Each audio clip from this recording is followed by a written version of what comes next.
afternoon and welcome to Forest Fed Kitchen again. It's a really beautiful hot day today, so we're not going to spend long in the kitchen. Making bread can be a bit of hard work, but don't worry, we'll get it over and done with, and before you know it, you'll have a nice, delicious wholemeal loaf. So that's right, today we're going to be making a wholemeal loaf of bread. The recipe that I've put in the notes, you can use white flour, granary flour or wholemeal, but today I'm using wholemeal. And because wholemeal bread, to make it's not always a win-win situation, it can be a little bit dense. So I've gone for a very good quality wholemeal flour. Alison's is very good, or I got mine online from Nelstrop, but I'll put some notes in the group and you can take your pick where you can buy very good flour. Right, so first of all, I've got 300 mils of hot water. It's handheld hot water. I've got 500 grams of flour, a teaspoon of salt.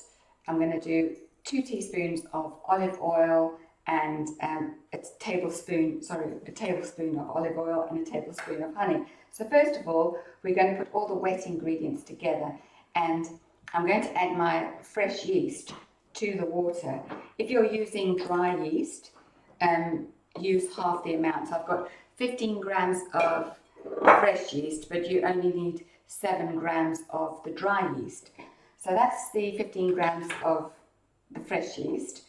And here I'm going to add 1 tablespoon of honey. This is nice, clear honey. Okay. And here, I said olive oil, but I don't have olive oil with, it's all finished, but I've got some good rapeseed oil and it's fine. So let's just pour that in there. Right.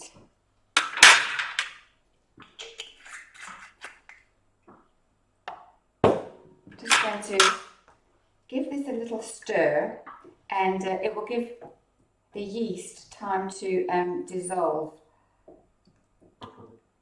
So we'll just put that to one side for now. And here's my bowl. So hopefully you've got a nice big bowl. So 500 grams of wholemeal flour and the salt. And these come in really handy, little handheld whisk. And I'm just going to spread the salt out evenly as I can.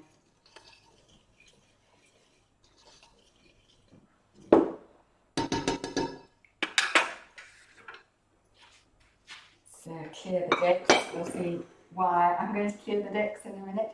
Now I just want to check this yeast.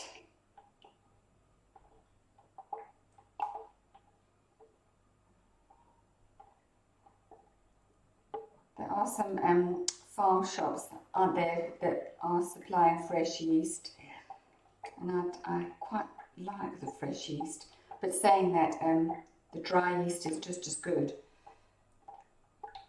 Fresh yeast, I do enjoy working with it when it plays the game. Right, so just going to pour this in here.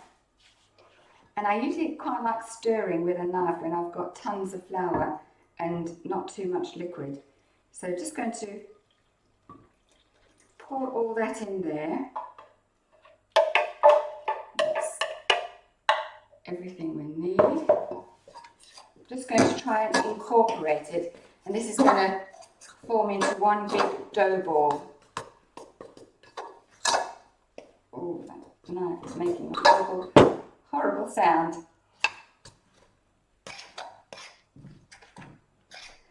What I find with the wholemeal flour, it absolutely soaks up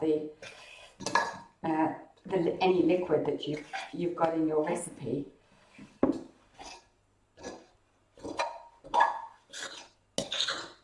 Now, one reason I believe why wholemeal bread can be a little bit tricky or not as light and fluffy as white bread, it's because the little bits of wholemeal, the little brown bits, they apparently they cut into the strands of the gluten, and that is the explanation. Right, that's turned into quite a decent dough ball with a knife, and now comes the exercise for the afternoon. So, this is before you're going to sit down and have a nice cup of tea or glass of wine. It's probably a bit too early for wine. So I'm just going to put some flour on here. And really, you've got to knead it for about 5 minutes will do. I don't know if you can stand watching me for 5 minutes kneading this dough. I do cheat sometimes. I use my mixer and it's got a dough hook. And if you have got one of those, they're brilliant. Just leave it, walk away and let it do all the hard work. So this is sticking to me a bit, so I'm just going to add a bit more flour. So when I knead, I I push it away, I roll back and I turn it. Push, roll back, turn. Push, roll back, turn. And just working the dough. Now I've got a loaf tin behind me that's greased, and after this I'm going to pop the dough into the tin, spread it out, cover it with a tea towel and leave it for 1 hour. Now after an hour, in this heat, it should have blown up, we hope. And then before you put it in an oven at 200 degrees centigrade, just get a very sharp knife and make a couple of slashes on top of the loaf and then pop it in the oven, 200 degrees for 30 to 35 minutes. And then take it out, and once your tin is cool enough to handle, pop the bread on a rack to cool, and there's your bread. So I'm not sure that I've quite been timing. I haven't been timing this, I don't think, but because it's such a hot day, this will prove in no time. Now, yesterday I made this loaf just to make sure that it was going to work, and I let it proof for an hour, was ready to put it in the oven, and then my husband said, oh, let's go for a walk, so we did. So I had to leave the bread proving for another hour and a half, so it proved forever, and it blew up like a balloon. Then I put it in the oven, but I had forgotten to make some slashes, and hence my bread came out slightly flat because the top kind of blew up like a balloon. Saying that, it's still come out delicious, and I'm going to show you it in a minute. So I think that's enough for now. So here we go, just an ordinary loaf tin. I'm sure if you haven't got an exact loaf tin, don't worry, you can make do with a cake tin. You could even just put it on a baking sheet, make it into an oval shape, and there you go. So it looks a bit pokey now, but you'll be surprised, it will really blow up nicely. So I will put a nice clean tea towel on top of that for 1 hour. Now,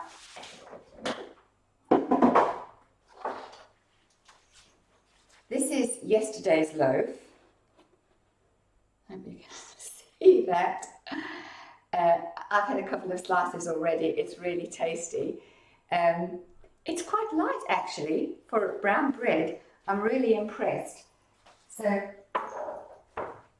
please do try this recipe. The details are there. If you've got any questions, drop me a line and I'll be happy to help.